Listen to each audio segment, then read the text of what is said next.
எத்தனை விசுவாசத்தோட இருக்கிறீங்க? ஆமென். உங்கள் விசுவாசமே உங்கள் வேண்டுதலை ஜெயிக்கும் ஜெயம். அல்லேலூயா.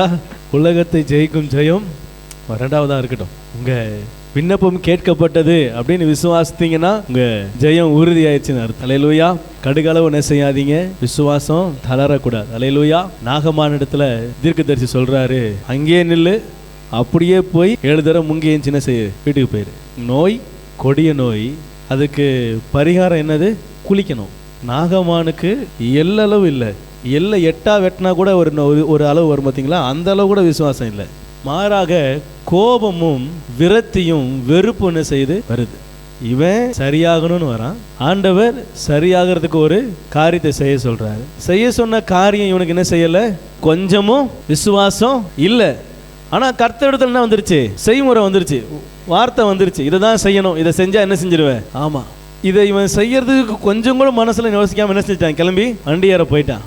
இப்ப இங்க ஒரு நபரை குறித்து சொல்லுது, அவனுடைய வேலைக்காரன் சொல்றான், எஜமானே, ஒரு வேலை இந்த தீர்க்கதரிசி நீ ஒரு 400 பனை மரத்தை வெட்டணும், ஒரு 2 ஆலமரத்தை வெட்டணும், இந்த மலை ஏறி அந்த மலைக்கு என்ன செஞ்சணும், இறங்கணும், இந்த கடல்ல இந்த மூலையில இருந்து அந்த மூலைக்கு நீச்சல் அடிச்சு என்ன செய்யணும், நாக்கு தள்ள தள்ள நீ வாட்டுக்கு என்ன செய்யணும், போகணும் அப்படின்னு ஒரு மாராத்தான் ஓட்டத்தை சொல்லியிருந்தாருன்னா என்ன செஞ்சிருப்பான்? கண்டிப்பா செஞ்சிருப்பான். ஏன்னா குஷ்டரோகம் என்ன செய்யணும், சரியாகணும். ஆனா அவர் என்ன சொன்னாரு? 7 தரம் ஸ்நானம் பண்ணு. அவர் கடினமானதை சொன்னா என்ன செஞ்சிருப்பீங்க? கண்டிப்பா செஞ்சிருப்பீங்களா? 7 மலையை தாண்டி இருப்பீங்கல்ல.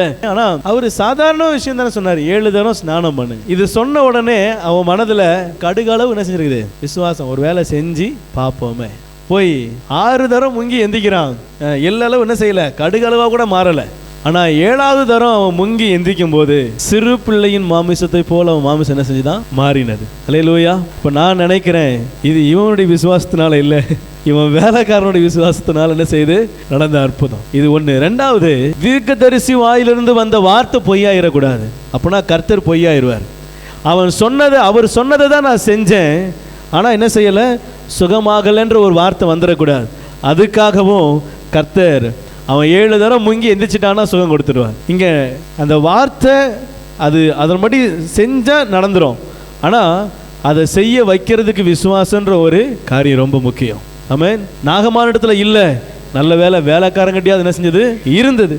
ஸோ வார்த்தை அது விசுவாசம் இல்லைன்னு வச்சுக்கோங்களேன், கீழே இறங்கிரும். விசுவாசம் இருந்தா அது தூண் மாதிரி தாங்கி பிடிக்கும், போய் செய்ய வேண்டிய காரியம் செய்து முடிவு பெறும். அல்லேலூயா. விசுவாசம் ரொம்ப முக்கியம். அல்லேலூயா.